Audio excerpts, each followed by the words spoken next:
أحدكم حتى أكون أحب إليه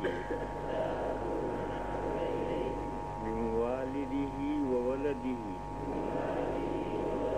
والناس أجمعين. قال رسول الله صلى الله عليه وسلم: المسلم من سلم المسلمون من لسانه ويده، والمهاجر من هجر ما نهى الله عنه. المسلم من سلم المسلمون من لسانه ويده، والمهاجر من هجر ما نهى الله عنه. المسلم من سلم المسلمون من لسانه ويده، والمهاجر من هجر ما نهى الله عنه. حدیث شریف کا مطلب واضح ہے. مسلمان کی شان یہ ہے، مسلمان کی شان یہ ہے کہ وہ کسی کو نہ ستائے، کسی کو، کسی جانور کو نہ ستائے، کافر کو نہ ستائے، اور کسی مسلمان کو ستانا تو یہ تو بہت ہی برا ہے. مسلمان کی شان یہ ہے کہ کسی کو نہ ستائے، نہ کسی جانور کو ستائے، نہ کسی انسان کو ستائے. خاص طور پر مسلمان کو ستانا یہ تو بے حد برا ہے. زبان سے بھی نہ ستائے اور اپنے عمل سے بھی نہ ستائے. یدی کے معنی صرف یہ نہیں کہ ہاتھ سے تھپڑ مت مارے، پیر سے لات مارے، یہ مطلب نہیں. جس میں اپنی زبان سے بھی نہ ستائے، اپنے کلام سے بھی نہ ستائے، اپنے فعل سے بھی نہ ستائے. حضور کے زمانے میں لوگ ہجرتیں کر کر کے مدینہ آ رہے. حضور نے فرمایا کہ اعلیٰ درجے کا مہاجر وہ ہے جو ممنوعات شرعیہ کو چھوڑ دے. وطن کو چھوڑ دینا یہی ہجرت نہیں ہے. ہجرت کا کمال یہ ہے کہ اللہ نے جن باتوں سے روکا ہے ان کو بھی چھوڑ دے، تو وہ اعلیٰ درجے کا مہاجر. بات یہ چل رہی تھی کہ ولا صدقۃ من غلول میں جو قبولیت کی نفی ہے، تو کون سی قبولیت کی؟ بمعنی صحت کی یا بمعنی ربا کی؟ میں نے یہ بتایا تھا کہ ایک طرف تو یہ حدیث ہے، دوسری طرف یہ مسئلہ ہے، اور اس مسئلے کی بنیاد یہ حدیث ہے. اس سے معلوم ہوا اس مسئلے سے، اور مسئلے کی جو بنیاد ہے، مسئلہ بے بنیاد نہیں ہے. اس مسئلے سے معلوم ہوتا ہے کہ مال حرام صدقہ کرنا تو اگر صحیح نہیں ہوتا تو پھر اللہ کا حکم بیکار ہو جائے گا، شریعت کا مسئلہ بے معنی ہو جائے گا. مال حرام سے صدقہ صحیح ہی نہیں ہوتا تو صدقے کا حکم دینا بے فائدہ ہے. اور جس کو تم وہ مال حرام غریب کو دو، وہ غریب مالک بھی نہیں ہوگا. جب صدقہ ہی صحیح نہیں ہے تو غریب مالک بھی نہیں. اس لیے یہاں قبولیت بمعنی صحت کی نفی ہو ہی نہیں سکتی، کیونکہ قبولیت بمعنی صحت کی نفی کرو گے تو یہ مسئلہ اور یہ حدیث آڑے آئے گی. لہذا اس ٹکڑے میں قبولیت بمعنی رضا کی نفی، پہلے ٹکڑے میں قبولیت بمعنی صحت کی نفی، اس دوسرے ٹکڑے میں قبولیت بمعنی ربا کی نفی ہے کہ حرام مال سے جو خیرات کی جاتی ہے اس کو اللہ پسند نہیں کرتا.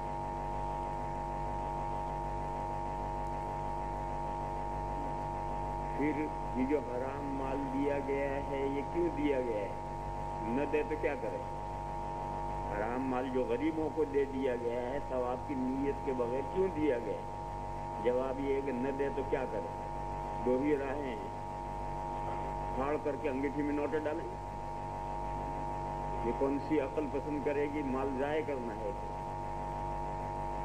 خود کھائیں. حرام کیسے کھائے گا؟ حرام کیسے کھائے گا؟ حرام سے تو حدیث شریف میں فرمایا گیا ہے کہ لحم نبت من حرام فالنار اولی بہ، جو گوشت حرام سے اگا ہے وہ گوشت جہنم ہی میں جائے گا، دوزخی اس کی زیادہ حقدار ہے۔ تو خود کیسے کھائے گا؟ کھائے گا تو جہنم میں جائے گا، تو پھاڑ کر انگیٹھی میں نہیں ڈال سکتا، خود نہیں کھا سکتا، تو کیا کرنا؟ بتاؤ تیسری راہ۔ یہ تیسری راہ ہے تفسی، کتے کی دم پکڑ لی۔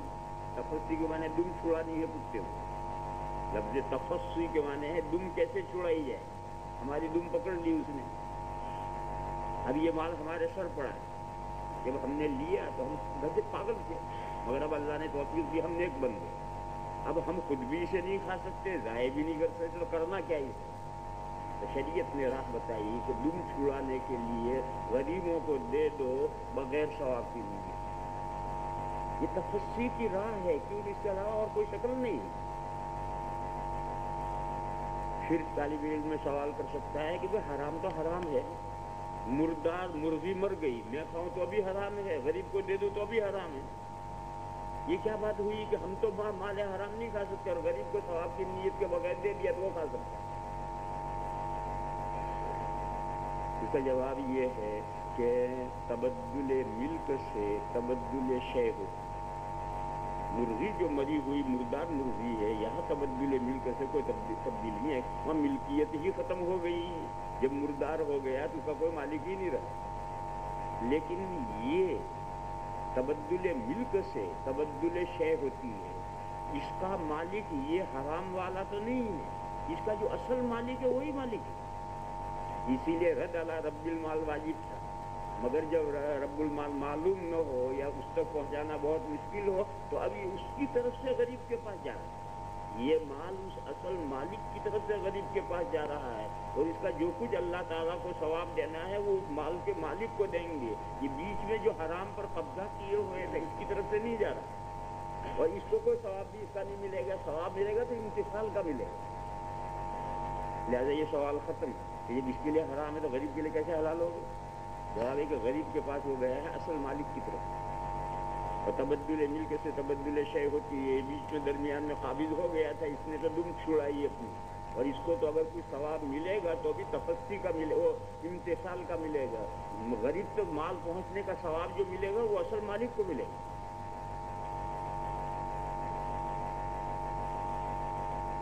مگر واسطہ یہ ہے، اصل مالک نہیں دے رہا، واسطہ یہ ہے، یہ اگر یہ نیت کرے کہ مجھے اس کا ثواب ملے، اس کی اجازت نہیں، تیرے باپ کا مال ہے جو ثواب کی خواہش مند ہو رہا، تو ابھی تجھے کہاں سے ثواب ملے گا؟ تیرا مال ہے جو ثواب کا خواہش مند ہو رہا۔ اس لیے حرام مال میں غریب کو دیتے ہوئے ثواب کی نیت کرنا جائز نہیں ہے، بلکہ یہ مسئلہ لکھا ہے کہ اگر کوئی ثواب کی نیت کرے گا تو اندیشہ ہے کہ وہ کافر ہوگا، اور یہ مسئلہ یہیں کے لیے نہیں، جیب میں سے بیڑی نکال کر بسم اللہ الرحمن الرحیم کر کے پی رہا، تو وہ بیڑی بھی بسم اللہ سے کتنا پاگل،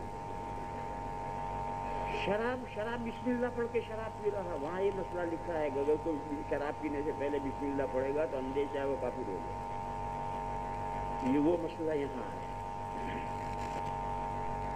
بہرحال آپ کے سمجھنے کی بات یہ ہے کہ حدیث کے دو ٹکڑوں میں ایک جگہ پر قبول بمعنی صحت کی نفی ہے اور دوسری جگہ پر قبول بمعنی ربا کی نفی ہے، وہ صدقہ صحیح ہے اور اصل مالک کی طرف سے صدقہ ہو گیا، غریب کے لیے وہ مالک ہو گیا، غریب کے لیے اس کا استعمال درست ہے، مگر اس حرام پر قبضہ کرنے والے کی طرف سے جو بظاہر صدقہ ہو رہا ہے یہ اللہ کو پسند نہیں، یعنی اس سے کوئی ثواب نہیں ملے گا، اللہ کو پسند نہیں یعنی اسے کوئی ثواب نہیں ملے،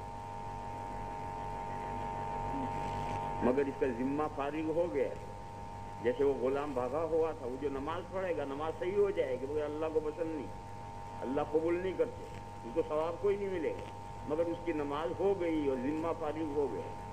ایسے ہی اس خیرات کرنے والے کو ثواب کوئی نہیں ملے گا، مگر اس کا ذمہ فارغ ہو گیا، دم چھٹ گئی، اس کے حرام سے دم چھٹ گئی۔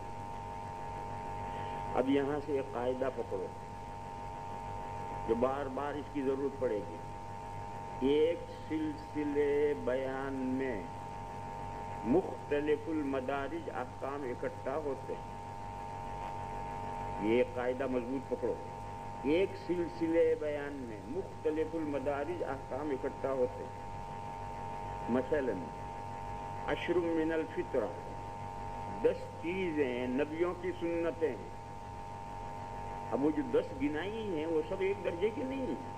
مزمزہ ہے، استنشاق ہے، یہ سنت ہے، اور ختنہ کرنا ہے یہ واجب ہے. وہ 10 کے 10 ایک درجے کی نہیں ہیں. داڑھی بڑھانا یہ واجب ہے، مونچھیں کٹانا یہ واجب ہے، پانی سے استنجا کرنا یہ سنت ہے. تو جیسے عشر من الفطرہ میں 10 چیزیں ہیں، 10 ایک درجے کی چیزیں نہیں ہیں، مختلف المدارج، مدارج مانے مراتب. اسی طریقے سے یہاں ایک قبول کی نفی بمانا صحت ہے، دوسرے قبول کی نفی بمانا ربا ہے. کوئی کہے کہ ایسا کیسے ہو گیا؟ ہو گیا، جیسے ہو گیا ایسے ہو گیا. ایسا ہوتا ہے نصوص میں. ایک سلسلے بیان میں مختلف المدارج احکام اکٹھا ہوتے ہیں. یہ فائدہ اس سے پکڑ لینے. باب ما جاء لا تقبل صلاة بغير طهور وبه قال حدثنا قتيبة بن سعيد قال أخبرنا أبو عوانة عن سماك بن حرب. دیکھو 2 باب پڑھوں گا میں، اور اس میں جتنی باتیں سمجھاؤں گا اس کو پھر آئندہ نہیں سمجھاؤں گا، اس لیے ان کو غور کر کے سمجھ لو، کیونکہ اسی انداز پر بار بار باتیں آئیں گی. یہ جو بڑی سی ہاں لکھ رکھی ہے یہ مخفف ہے تحویل ان کا. انگریزی میں تو ایسا ہوتا ہے کہ پہلا کلمہ لے کر کے مخفف کرتے ہیں، عربی میں ایسا ضروری نہیں. اولاً تو عربی میں تخفیف کا کوئی بہت زیادہ قاعدہ نہیں جیسا انگریزی میں ہوتا ہے. ہر بے تکلف تخفیف کرتے رہتے ہیں، پہلا کلمہ لے لیں گے اور لے کر کے باقی چھوڑ دیں گے. عربی میں ایسا نہیں ہے، کبھی کبھی تخفیف کرتے ہیں. عربی میں بہت کم کبھی کبھی تخفیف کرتے ہیں. اور جب تخفیف کرتے ہیں تو یہ ضروری نہیں ہے کہ پہلا کلمہ لیا جائے. پھر کون سا کلمہ لیں گے؟ کلمے میں جو حروف ہجا ہیں ان میں جو مرکزی ہے وہ لیں گے. یہ بہت باریک گہرا مسئلہ ہے، تم اس کے سمجھنے کے قریب بھی نہیں پہنچ سکتے. جو قاعدہ بغدادی میں جو حروف ہجا آپ نے پڑھے الف با تا تھا، ان حروف ہجا کے بھی اپنے معنی، ہر حرف کے اپنے معنی ہیں. پھر جب کسی کلمے میں 2 یا 3 یا 4 حرف اکٹھا ہوتے ہیں، وہ چاروں یکساں کردار نہیں ادا کرتے. کوئی ہلکا کردار ادا کرتا ہے، کوئی مرکزی کردار ادا کرتا ہے. نفخ، نون فا اور خا، یہ 3 کلمے ہیں. نون فا اور خا تینوں اس کے معنی میں یکساں کردار نہیں ادا کریں گے. ان میں کوئی مرکزی لفظ ہے جو کردار ادا کرے.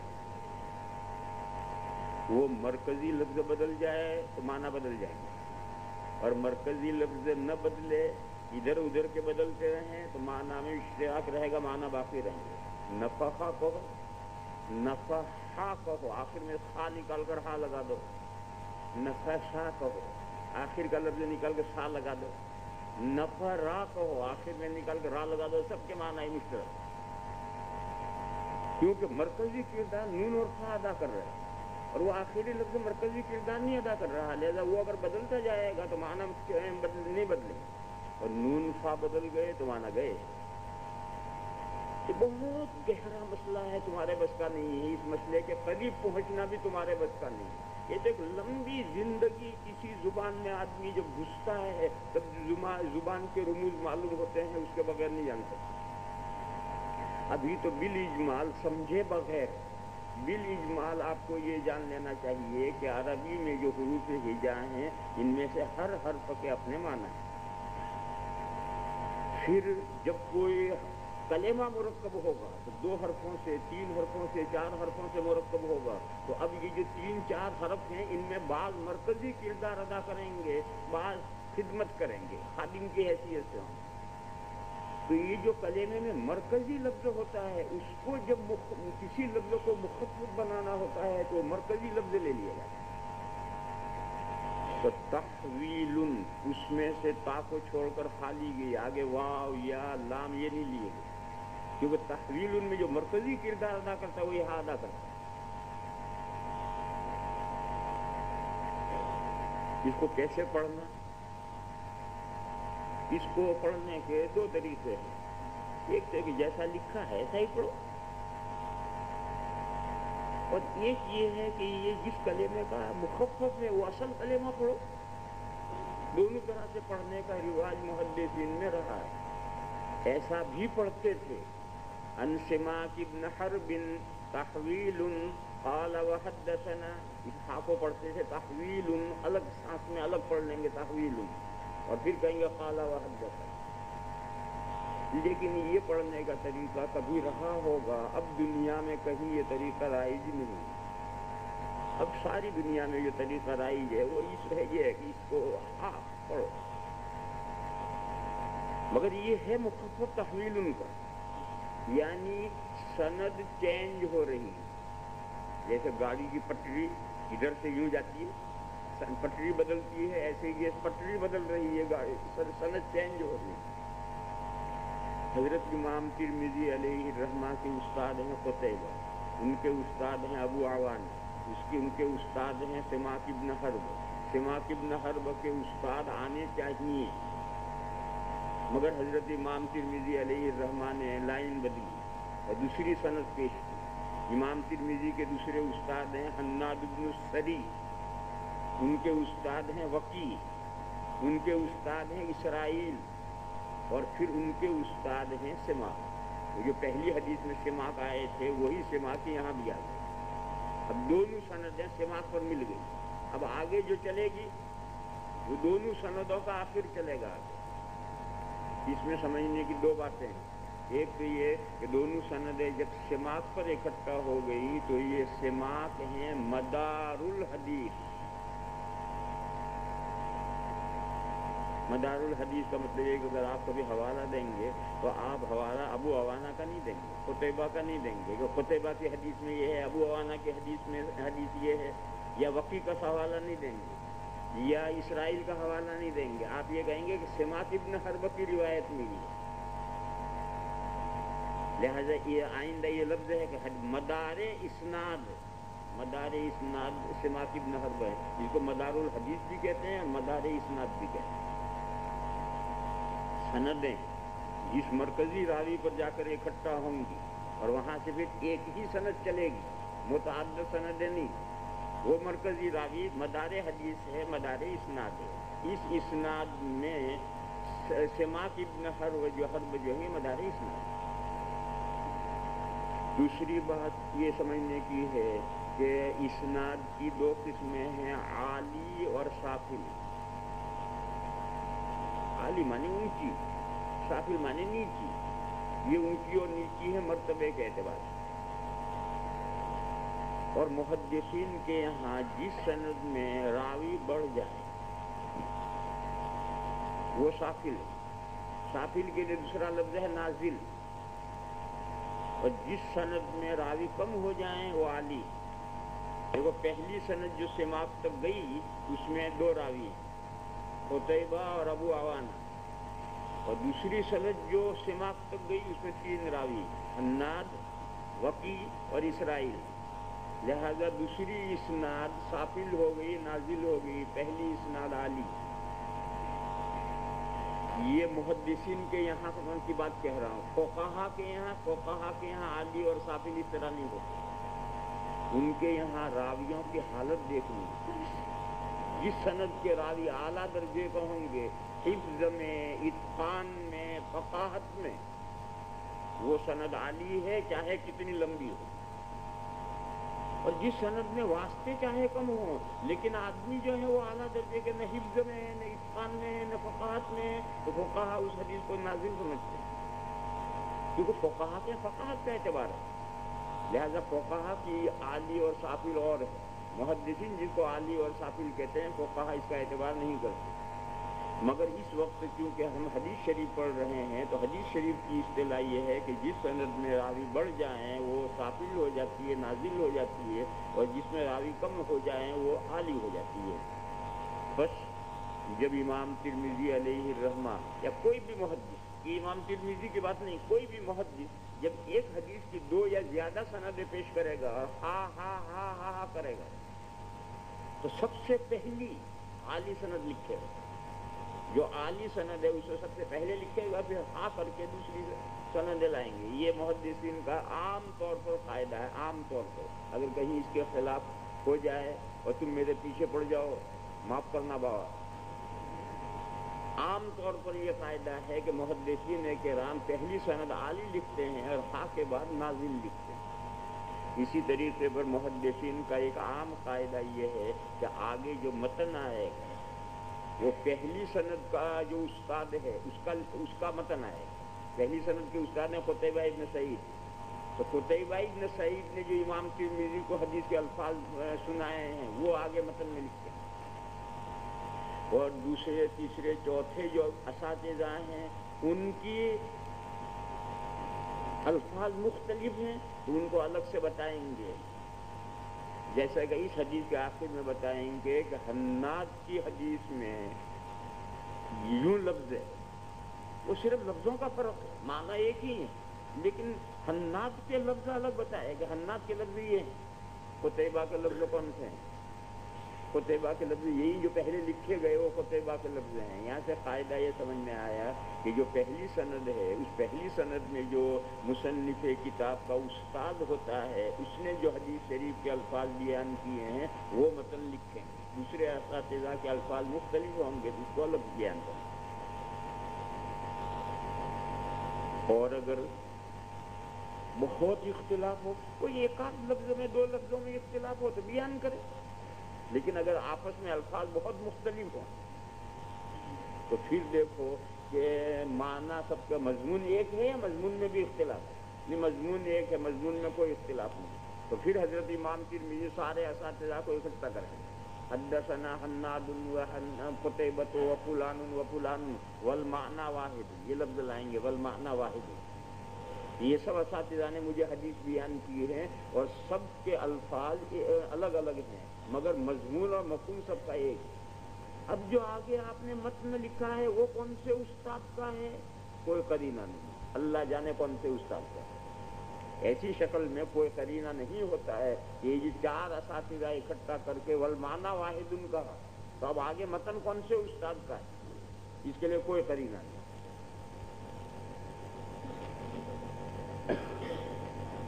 دیکھو ہاں کے بعد اس نے قالا لکھا ہے کتاب میں، پھر واو لکھا ہے، پھر نون الف لکھا ہے جو حدثنا کا مخفف ہے، ایسا ہی پوری کتاب میں پڑھنا ہے، اور پوری کتاب میں نہیں ہر کتاب میں ایسے ہی پڑھنا ہے۔